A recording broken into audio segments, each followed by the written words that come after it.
The stars looked different now that humans knew they were not alone. Captain Jake Morrison stood on the bridge of the USS Liberty and watched the empty space ahead.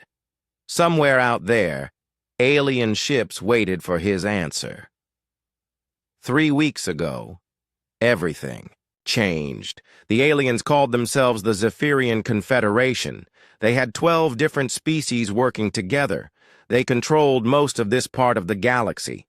They had been the bosses for over 300 years. When humans first traveled faster than light and met these aliens, the meeting did not go well. The aliens saw humans as new kids who needed to follow rules. Their rules. Admiral Kextar was the alien leader. He was tall and thin with blue skin and 4 arms. His voice sounded like metal scraping against stone. He spoke to all human colonies at the same time through their communication systems. Humans, Kextar said in his strange voice. You will leave 3 worlds in 30 days. These worlds belong to the Confederation now. If you do not leave, we will make you leave. The 3 worlds were New Boston, Terra Vista, and Hope Station. Each world had thousands of human families. They had farms and cities and schools. People had lived there for almost 20 years. Jake remembered watching that message on Earth. He was in the big meeting room with other ship captains and government leaders. Everyone looked worried and angry. How many ships do they have? Asked General Patricia Hayes.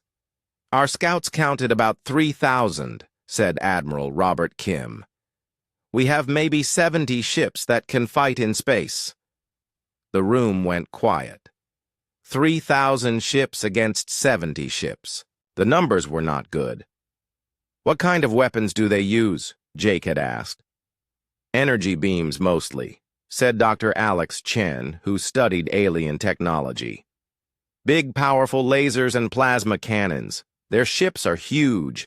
Some are 2 miles long. Jake looked around the room. Every face showed the same thing. Fear. How could humans fight against such a powerful enemy? We need to think about this carefully, said President Laura Santos. Maybe we can talk to them, find a peaceful way. They do not want to talk, said Admiral Kim. They want us to surrender or they will attack. For 3 weeks, human leaders argued about what to do. Some wanted to give up the 3 worlds to save lives. Others wanted to fight even if they could not win. A few had different ideas. Jake was one of the few with different ideas. The Liberty was not like other human ships. It looked normal from the outside. It was smaller than most warships, only 400 feet long. It had basic weapons and shields. Nothing special that anyone could see, but looks could trick people. Captain Morrison, said his first officer, Lisa Park. She was smart and calm even when things got scary. We are 2 hours away from the meeting point. The meeting point was empty space between human colonies and alien territory. The Confederation. Fleet waited there. All 3,000 ships. They wanted to see what humans would do. Any word from the other ships? Jake asked. Lisa shook her head. No, sir. We are still the only human ship heading to meet them. Jake smiled a little. The aliens must be very confused. They probably expected a big human fleet. Maybe all 70 ships coming to fight. Or maybe they expected humans to surrender without fighting. They did not expect 1 small ship. Sir, said Lieutenant Sam Rodriguez from the weapons station. Long-range sensors are picking up the alien fleet. They are big. On the main screen, Jake could see tiny dots of light. Each dot was an alien warship. There were so many dots that they looked like a cloud of stars. The biggest ships were as large as cities. Look at that, whispered Engineer Kate Wilson. How can we possibly fight all of them? "We are not here to fight them the way they expect," Jake said. "Remember what we learned in training. Sometimes, the best way to win is to change the game." The crew of the Liberty had trained for 6 months for this mission. Not normal space combat training, something completely different. Something the aliens had never seen before. "Dr. Chen," Jake called to the science officer. "Start your scans. I want to know everything about those ships." "Yes, sir," Alex said. His fingers moved fast over his controls.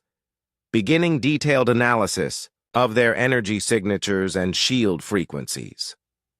The Liberty moved closer to the massive alien fleet. Jake could see his crew was nervous. They were just one small ship against an army. But they had something the aliens did not know about. Something that would change everything. "Captain," said Communications Officer Ryan Garcia, "the aliens are sending us a message." "Put it on screen," Jake said. Admiral Kextar appeared on the main viewer. His 4 arms moved as he spoke. His blue skin looked almost purple in the ship's lighting. "Human vessel," Kextar said. "You are Captain Morrison of the ship Liberty. I am Admiral Kextar. Where is the rest of your fleet?" Jake stood up straight. "Admiral, I am the human response to your demands." Kextar's face showed confusion. "One ship? Your species sends one small ship to face the might of the Confederation? Are you here to surrender?" "I am here to deliver humanity's answer to your ultimatum," Jake said calmly. "Very well," Kextar said. "You may come aboard my flagship. We will discuss terms. But know this, human. If you refuse our generous offer to let your people live as our subjects, this will be the last conversation between our species." The screen went dark. Jake looked around his bridge. His crew stared at him with trust and determination. They believed in him. They believed in their mission. "Lisa, prepare the shuttle," Jake said. "Sam, keep our weapons ready but do not power them up yet. Kate, is everything ready in Cargo Bay 3? "All systems are green, Captain," Kate said with a small smile. "Ryan, send a message to Earth. Tell them the party is about to start." Ryan nodded and began typing the coded message that would tell Earth everything was going according to plan. Jake walked to the window and looked at the alien fleet one more time. Soon, Admiral Kextar would understand why humans had sent only one ship. Soon, the galaxy would learn that humans fought differently than anyone else. The real question was not why humans sent only one ship. The real question was why they needed more than one. The alien flagship was massive. Jake Morrison had seen pictures, but being inside it felt different. The hallways were wide enough for 3 human houses to fit side by side. The ceiling disappeared into darkness above his head. 2 alien guards walked with him. They had green skin and walked on 4 legs like horses. Their weapons looked heavy and dangerous. Jake kept his hands where they could see them and acted calm. Commander Lisa Park watched from the Liberty's bridge as Jake's shuttle docked with the alien ship. She was now in charge until he came back. The responsibility felt heavy on her shoulders. "Keep scanning their ships," she told Dr. Alex Chen. "We need all the information we can get." Alex nodded and continued his work. His instruments were much better than they looked. The Liberty appeared to have normal sensors, but they were actually the most advanced equipment humans had ever built. "I am reading interesting patterns in their shield systems," Alex said quietly. "All their ships use the same frequency. That could be important." Lisa smiled a little. That was exactly what they hoped to find. On the alien flagship, Jake followed. His guards through endless corridors. Aliens of different species walked past him. Some looked like giant insects.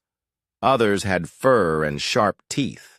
A few looked almost human, except for their strange-colored skin. All of them stared at him. Most looked curious. Some seemed amused. A human walking alone on their biggest warship probably looked funny to them. Jake finally reached a huge room filled with alien officers. In the center sat Admiral Kextar on a chair that looked more like a throne. The alien admiral was even bigger than Jake expected.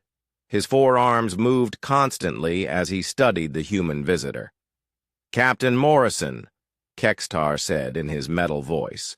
"Welcome to the Destructor. This ship has defeated enemies across the galaxy for 200 years. It has never lost a battle." "Impressive," Jake said. He looked around the room and counted at least 30 alien officers. "Your fleet is certainly large." "Large and powerful," Kextar agreed. 3,000 ships. Enough firepower to destroy entire planets. Your species has 70 ships, perhaps fewer. Do you see why resistance is pointless?" Jake sat in the chair they offered him. It was too big and felt uncomfortable. "Numbers are not everything, Admiral." Kextar made a sound that might have been laughter. Spoken like someone who has never seen real war. "Your species is young. You have been in space for only a few decades." "We have ruled this part of the galaxy for centuries." "That is true," Jake said. "We are new to space travel, but sometimes fresh ideas work better than old ones." Back on the Liberty, Lieutenant Sam Rodriguez monitored the weapons systems carefully. Everything looked normal to outside observers, but Sam knew better. The Liberty's real weapons were not the obvious laser cannons and missile tubes. "How long until the captain returns?" Sam asked Lisa. "At least 2 hours," Lisa replied. "He needs to keep them talking while we finish our preparations." In the cargo bay, engineer Kate Wilson worked with her team on equipment that did not appear on any official ship records. The machines were small and round, about the size of basketballs. There were thousands of them. "Final systems check complete," Kate reported. "All units are ready for deployment." "Excellent," Lisa said. "Begin Phase 1. Kate pressed a button. Hundreds of small hatches opened all over the Liberty's hull. The round machines began floating out into space. They were so small and quiet that the alien sensors could not detect them. Jake continued talking with Admiral Kextar. The alien leader seemed to enjoy explaining how powerful his fleet was. Jake listened and asked questions, buying time for his crew. "Your species makes the same mistake as many others," Kextar said. "You think courage can defeat superior numbers and technology. We have seen this before. The Vorthon thought their bravery would save them. The Kalari believed their honor was stronger than our weapons. Both species now serve the Confederation." "What happened to them?" Jake asked. "They learned that pride comes before destruction," Kextar answered. "Some fought until we destroyed their fleets.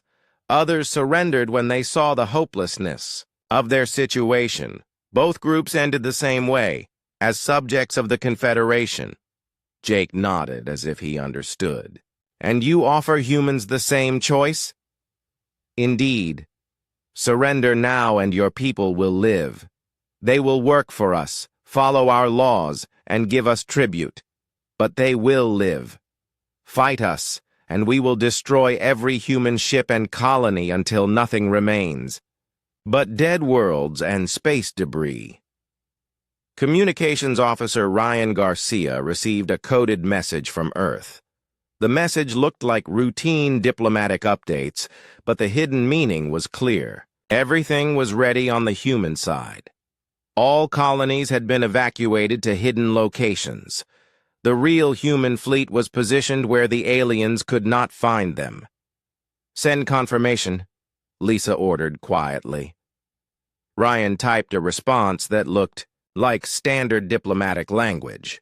The aliens monitoring their communications would see nothing suspicious. Dr. Alex Chen finished his detailed scans of the alien fleet. The results were better than they had hoped. All alien ships used the same shield frequency. Their weapons were powerful but predictable. Most importantly, their formation was perfect for what humans planned to do. "Formation analysis complete," Alex reported. "They are arranged exactly as our intelligence predicted, dense formation with overlapping fields of fire.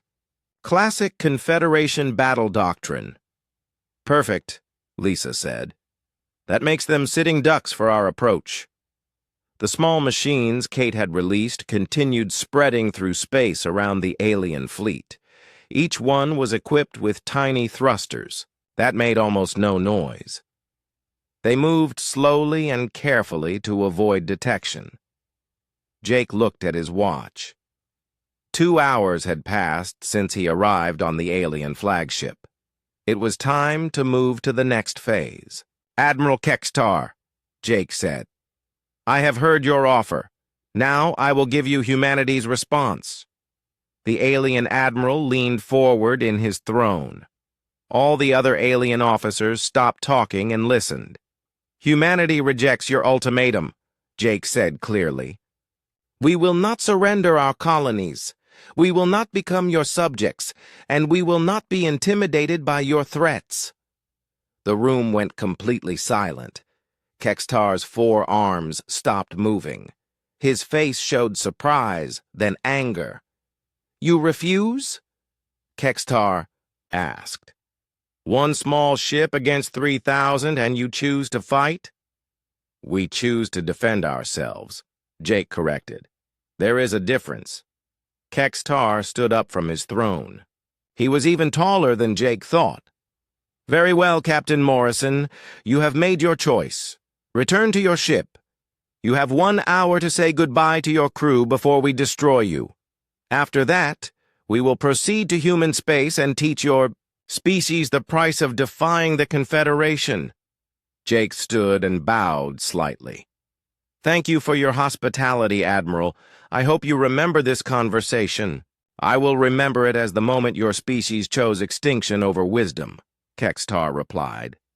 As Jake walked back through the corridors with his guards, he activated a small device hidden in his uniform. The signal was brief and undetectable, but it told his crew that the final phase could begin. The Liberty's shuttle docked, and Jake returned to his bridge. His crew looked at him with questions in their eyes. "Well?" Lisa asked. "They think we are crazy," Jake said with a smile. "They cannot understand why we would fight when we are so outnumbered." "Maybe because they do not know what we are really fighting with," Sam said. Jake sat in his captain's chair and looked at the alien fleet on the main screen. In 1 hour, Admiral Kextar would attack. In 1 hour, the aliens would learn why humans had sent only 1 ship. "Status report," Jake ordered. "All systems deployed and in position," Kate reported. "We are ready when you are, Captain." "Outstanding. Ryan, open a channel to Earth. Tell them we are about to change the rules of space. Combat forever." 50 minutes remained until Admiral Kextar would attack. Captain Jake Morrison sat in his command chair and watched the alien fleet. 3,000 warships waited in perfect formation. They looked like a wall of metal and death in the darkness of space. "Final countdown begins now," announced Lieutenant Sam Rodriguez from his weapons station. "All systems are green and ready." The Liberty looked peaceful, floating alone in space. Its weapons were not powered up. Its shields were at minimum strength. To the aliens watching, the small human ship appeared helpless and resigned to its fate. They could not have been more wrong. Dr. Alex Chen worked at his science station with quiet intensity. His screens showed thousands of tiny dots scattered throughout the space around the alien fleet. Each dot represented one of the small machines they had deployed over the past 3 hours. Drone network is fully established, Alex reported. All units are responding perfectly. Coverage is complete. Commander Lisa Park checked her console one more time. As first officer, she needed to make sure every detail was perfect. They would only get one chance to prove that humans fought differently than anyone else in the galaxy. Kate, what is the status on our special cargo? Lisa asked. Engineer Kate Wilson smiled from her station. Phase 1 deployment completed 2 hours ago. Phase 2 devices are ready for immediate release. Phase 3 systems are standing by for your command. The aliens had no idea what humans meant by phases 1, 2, and 3. Their sensors could not detect the thousands of tiny machines now surrounding their fleet.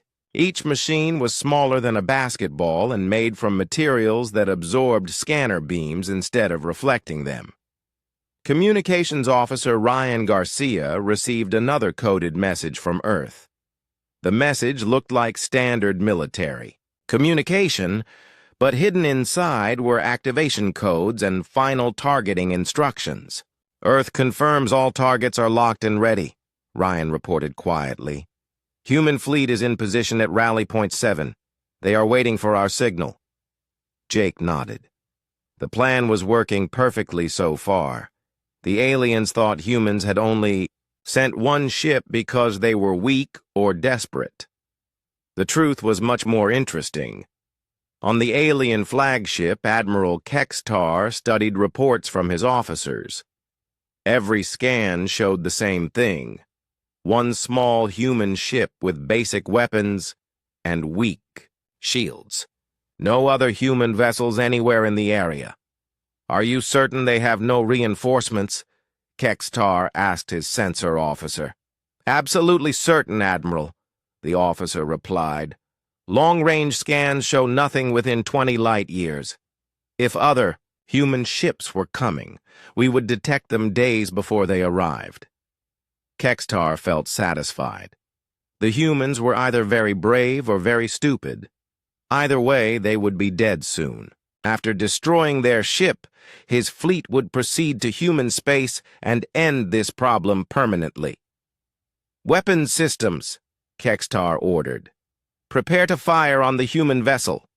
I want them disabled first, not destroyed. Let them watch as we prepare to attack their colonies. Back on the Liberty, Jake's crew made final preparations. What they were about to do had never been tried in actual combat. They had practiced in simulations hundreds of times, but this was real. Sam, begin target designation, Jake ordered. Sam's fingers moved quickly over his controls. He was not targeting the alien ships with the Liberty's weapons. He was sending instructions to the thousands of tiny machines floating invisibly around the enemy fleet. Each machine had a small computer brain and enough explosive power to punch through ship armor. More importantly, each machine knew exactly where to hit for maximum effect. They had studied alien ship designs for months. Targeting complete, Sam reported.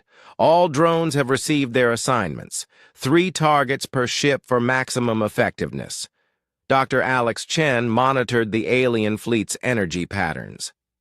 Their shields are operating on a rotating frequency, just like our intelligence predicted. The drones can penetrate during the low points in the cycle. How long between low points? Lisa asked. 12 seconds, Alex replied. More than enough time for our purposes. Jake stood up and walked to the main viewing screen. The alien fleet filled the display like a metal storm cloud. Soon that cloud would learn what human creativity could accomplish. Open a channel to Admiral Kextar, Jake ordered. Ryan's hands moved over his controls. Channel open, sir. The alien admiral appeared on screen. His 4 arms gestured impatiently. Captain Morrison, you have 10 minutes remaining. Would you like to surrender now and spare your crew an unpleasant death? Actually, Admiral, I wanted to ask you a question, Jake said calmly. Kextar looked surprised. A question? Very well, ask quickly. In all your centuries of conquest, have you ever fought an enemy that did not use traditional space combat tactics? Traditional tactics exist because they work, Kextar answered. Ships with weapons fight other ships with weapons. Larger fleets. Defeat smaller fleets. These are the laws of space warfare. What if someone changed the laws? Jake asked. Kextar made his metal laughing sound again. Impossible. Physics cannot be changed.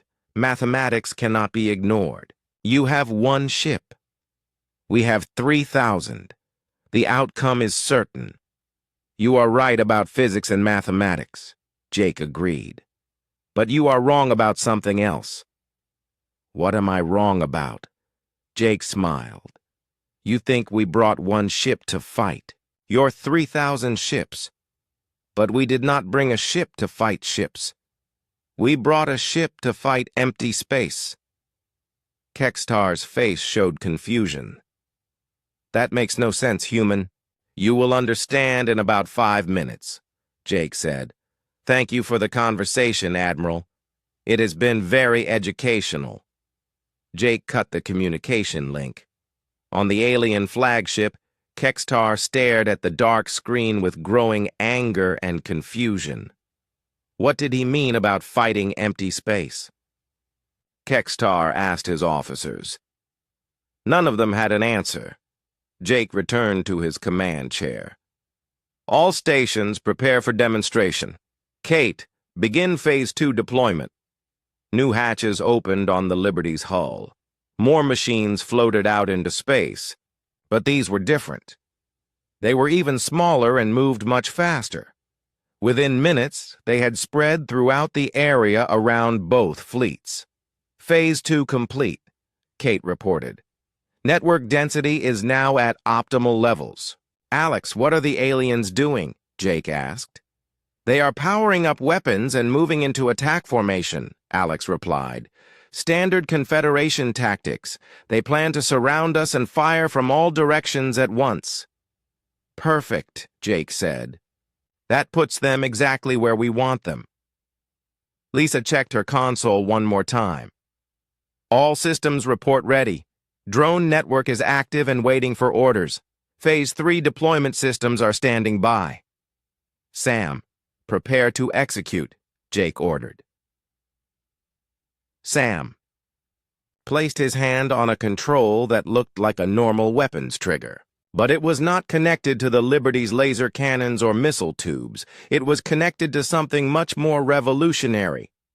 Ready to execute on your command, Captain, Sam reported.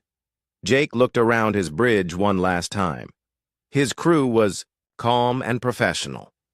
They had trained for this moment for months. They believed in their mission and trusted their captain. Communications to Earth, Jake ordered.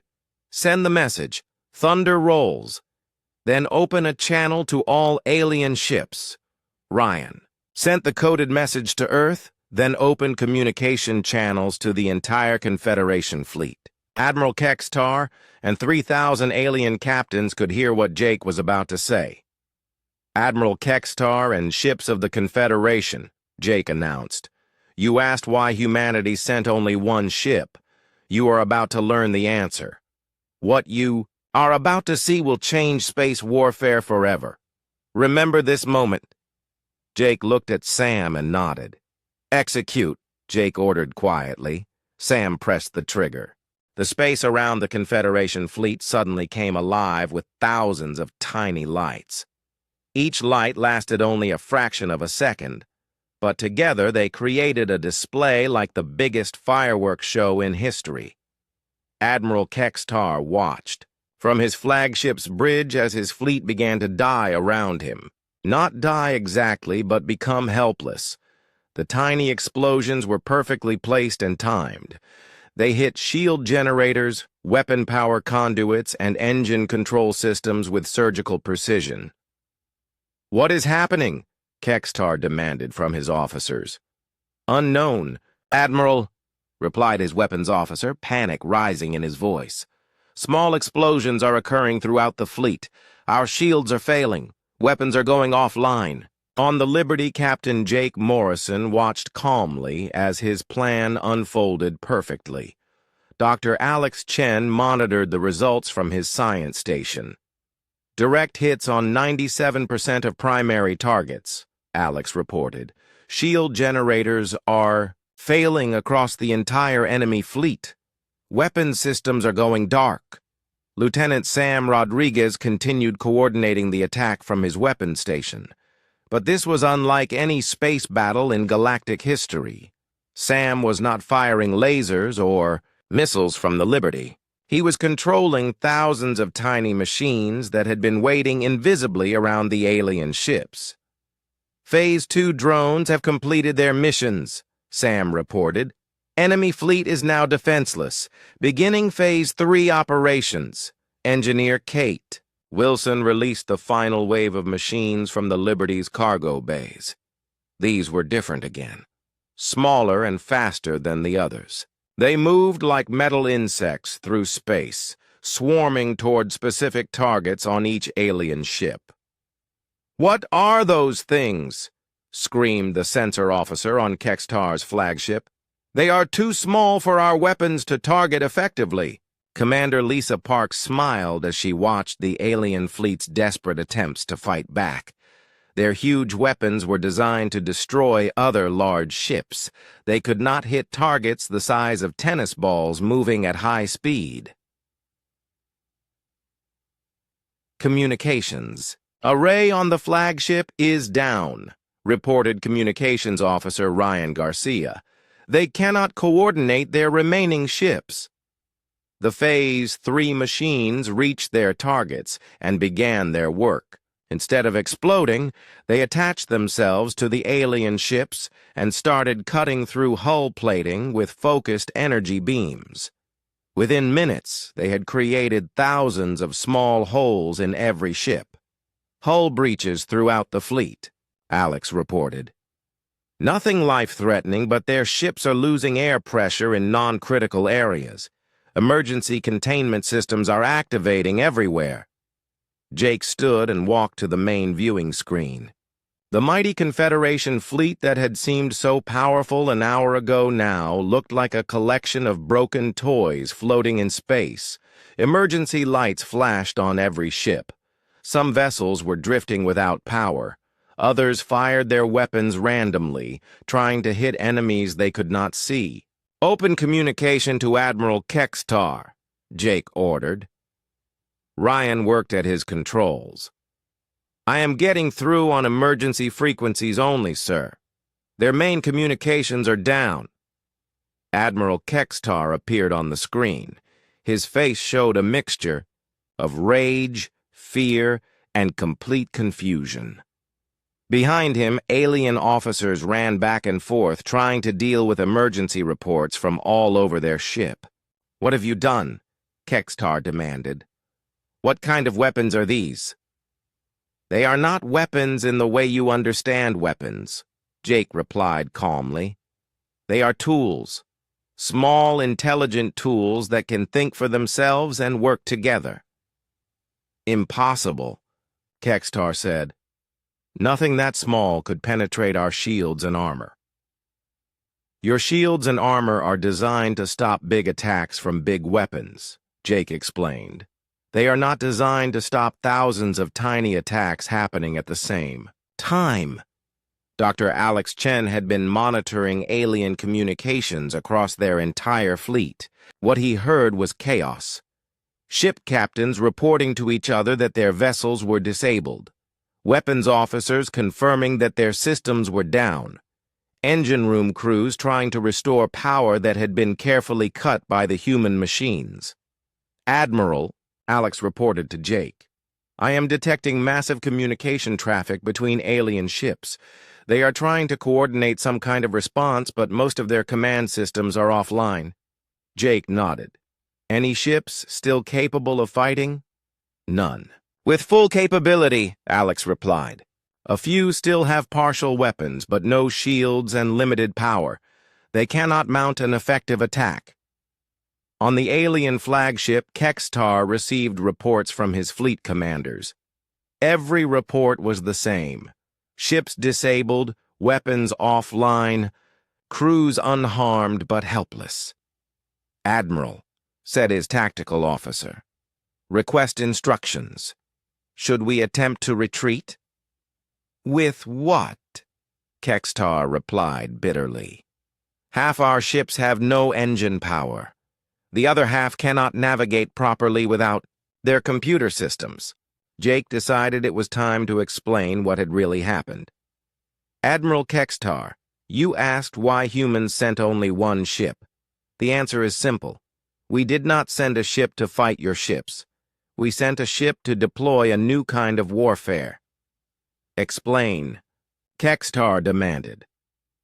"For months, human engineers have been developing tiny machines that can think and act on their own," Jake said. "Each machine is smaller than your smallest weapon can target, but when thousands of them work together, they can disable entire fleets." Kate Wilson monitored the status of all the machines they had deployed. "All drone units are functioning normally," she reported. "We still have complete control over the operational area." "Your machines will run out of power eventually," Kextar pointed out. "Eventually, yes," Jake agreed. "But they are powered by tiny fusion reactors. They can operate for several months without recharging, long enough to escort your fleet wherever we want it to go." Lisa checked her instruments and smiled. "Captain, I am detecting incoming ships on long-range sensors. Human ships." "How many?" Jake asked. 68 vessels," Lisa replied. "The entire active human fleet."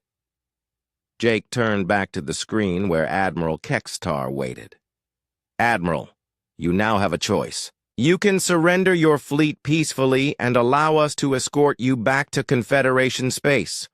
Or you can wait here while my reinforcements arrive and we discuss terms with much less patience." "Reinforcements?" Kextar asked. "You said you brought only one ship." "I brought one ship to this battle," Jake corrected. "But the battle is over now.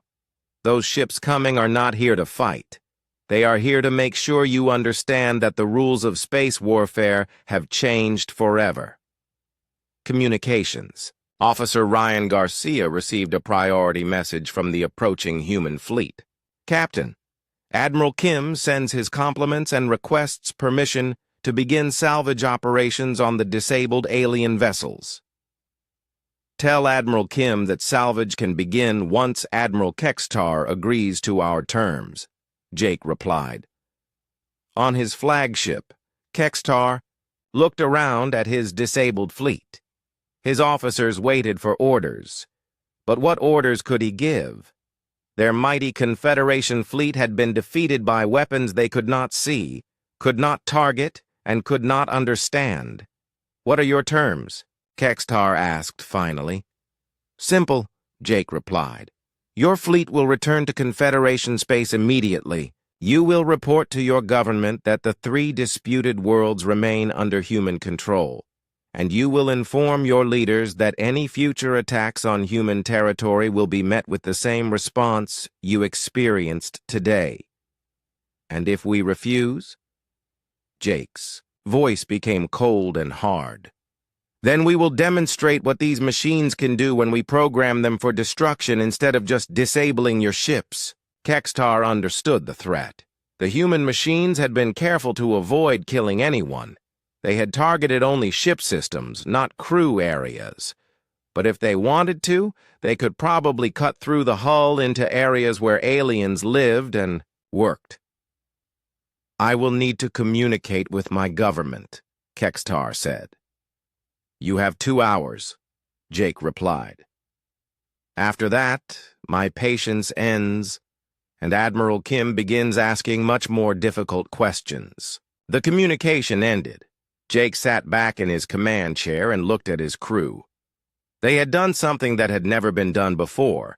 They had defeated an entire enemy fleet without firing a single traditional weapon. "Well done, everyone," Jake said. "I think we have successfully answered the question of why humans sent only one ship." Sam Rodriguez grinned from his weapons station. "Because one ship was all we needed to change everything. Outside the Liberty, thousands of tiny machines continued their patient work, making sure the Confederation fleet stayed exactly where humans wanted it." 2 hours later, Admiral Kextar made his decision. The proud Confederation fleet that had never lost a battle would surrender to a single human ship and its invisible weapons. Captain Jake Morrison stood on the Liberty's bridge and watched as the human fleet arrived. 68 ships of various sizes formed a protective formation around the disabled alien vessels. Admiral Robert Kim's flagship, the Endeavour, took position near the Liberty. "Captain Morrison," came Admiral Kim's voice over the communication system. "Outstanding work. I have never seen anything like this in 30 years of military service." "Thank you, Admiral," Jake replied. "My crew deserves the credit. They executed the plan perfectly." Dr. Alex Chen continued monitoring the alien fleet. All enemy vessels remain disabled and cooperative. Their weapons are still offline. No signs of resistance. The demonstration had worked even better than humans had hoped. Not a single person had died on either side, but the message was clear. Traditional space warfare was now obsolete. Communications Officer Ryan Garcia received a transmission from the alien flagship. "Captain, Admiral Kextar is ready to speak with you." "Put him on screen," Jake ordered.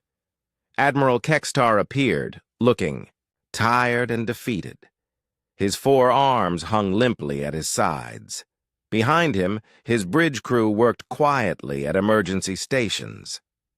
"Captain Morrison," Kextar said, "I have spoken with the Confederation Council. We accept your terms." "All of them?" Jake asked. "All of them," Kextar confirmed.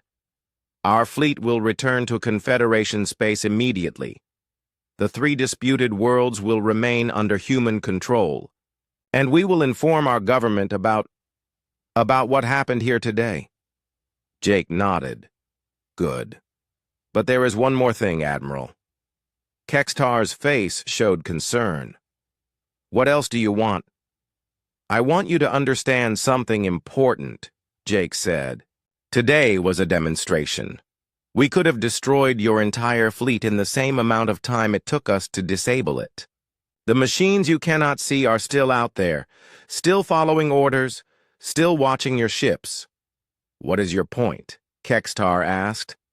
"My point is that this new way of fighting changes everything," Jake explained. "Big fleets and powerful weapons do not matter anymore. What matters is creativity and new ideas. Humans have both."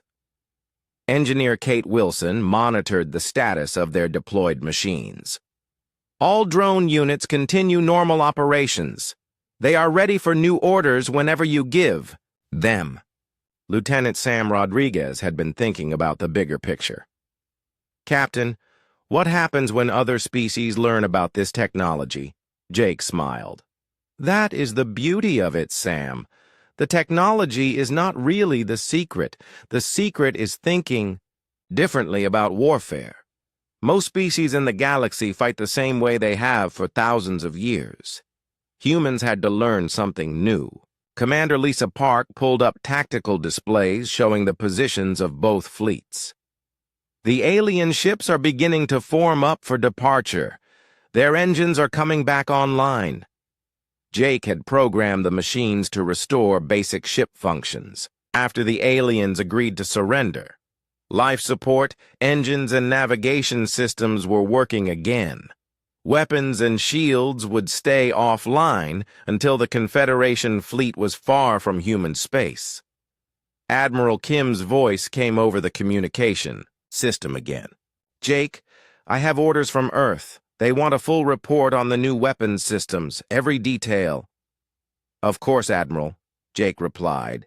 But the weapons are only part of the story. The real revolution is in how we think about space combat.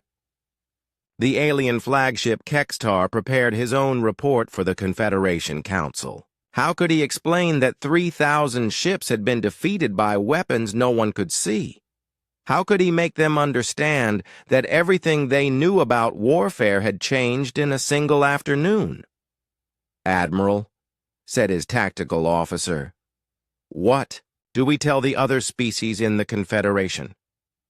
We tell them the truth, Kextar replied. Humans fight differently than anyone else. They do not follow the rules of traditional warfare. And they have weapons that make our largest ships helpless. Dr. Alex Chen detected new activity from the alien fleet. Captain, they are sending messages to their homeworlds, encrypted communications on multiple frequencies. Let them send whatever messages they want, Jake said. The more people who know about today, the better. Ryan Garcia monitored the alien communications traffic. Sir, I am picking up fragments of their transmissions. They are using words that translate to invisible swarm and space hornets and ghost weapons. Jake laughed. Ghost weapons. I like that. The truth was that the human machines were not really invisible. They were just too small and too smart for conventional sensors to track effectively. Each machine had its own computer brain and could make decisions, without waiting for orders from the Liberty. Kate Wilson began recalling some of the machines as the alien fleet prepared to leave. Phase 1 drones are returning to the ship. Phase 2 and 3 units will escort the aliens back to their territory before self-destructing. How long until they reach Confederation space? Lisa asked. At their current speed, about 6 days, Alex calculated. The escort drones have enough power to monitor them for the entire journey. Admiral Kextar's fleet slowly organized itself for the long trip home. Ships that had been the pride of the Confederation now limped through space under the watchful presence of weapons they could not see or fight. Jake opened a final communication channel to the alien admiral. Admiral Kextar, before you leave, I want to say something. Speak, Kextar replied. Today does not have to be the end of relations between humans and the Confederation, Jake said. We proved that we can defend ourselves, but we would prefer to be neighbors instead of enemies. Kextar considered this. And if the Confederation Council decides they want revenge for today's demonstration, then they will learn that what happened today was just a small sample of what humans can do, Jake replied. We sent one ship because one ship was enough. Next time, we might not be so gentle. The alien admiral understood. The humans had shown mercy today by disabling ships instead of destroying them. Next time might be different. I will deliver your message to the Council, Kextar said. Perhaps they will be wiser than I was. The communication ended. Within an hour, the Confederation fleet had formed up and begun its journey back to alien space. Thousands of tiny human machines followed them like invisible guards. Admiral Kim's flagship moved alongside the Liberty. Jake, you and your crew are going to be heroes back on Earth. What you accomplished today will be studied for generations. We just proved that humans think differently, Jake replied. Sometimes that is enough to change everything. As the alien fleet disappeared into the distance, Jake looked around his bridge one more time. His crew had made history today. They had shown the galaxy that humans would not be bullied or conquered. They had proven that creativity and new ideas could defeat overwhelming force. But most importantly, They had answered the question that would be asked throughout the galaxy for years to come.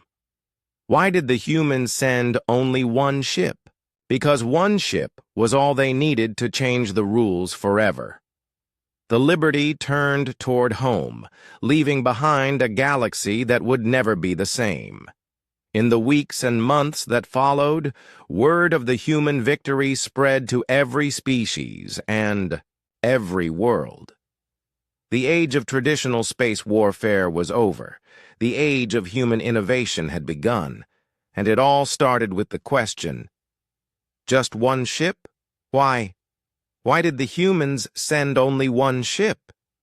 Now everyone knew the answer.